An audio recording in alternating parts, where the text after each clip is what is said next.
Well, hello, my friends. Thank you for joining me. Today, we're going to piggyback on yesterday's subject on the compassionate Father. And our reading today is Psalms 106 and 107. Now, Psalms 106 is basically the whole chapter is a review of the exodus of the children of Israel.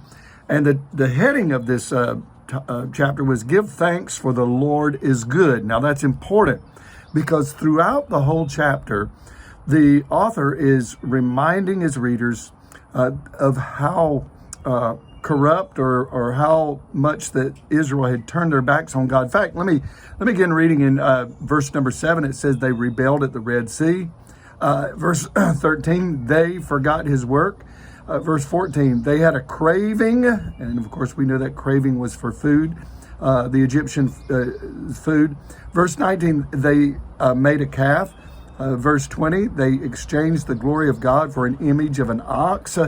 Verse 24, they despised the pleasant land. In other words, they did not have faith to go into the promised land.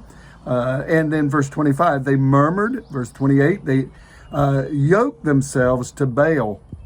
Verse 29, they provoked the Lord to anger with their deeds. Verses 32 to 33, they angered him at Meribah. And this was bad for Moses, it mentioned.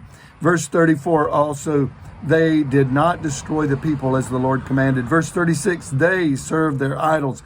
Verse 37 to 38, they sacrificed their children to demons. So we see that they, that is the children of Israel, they had rebelled and done a lot of things opposite of what God had commanded. And yet the title of this whole section is Give the thanks for the Lord is good, for God is good. Verse number 44, again, we look at a compassionate Father. Verse 44, nevertheless, after all what they had done, nevertheless, he looked upon their distress when he heard their cry. He looked upon their distress when he heard their cry. Now, friends, I want to say that they, the children of Israel, had done a lot of things that were against God's will.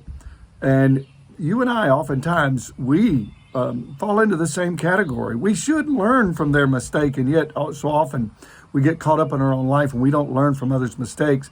But we can't do what they did. But if you do what they did, I want to say that God will hear your cry if you'll call out him, that compassionate Father. So I encourage you today, whatever state you're in spiritually, call out to God. He hears you. He loves you. He cares. God bless you. See you again tomorrow. Bye-bye.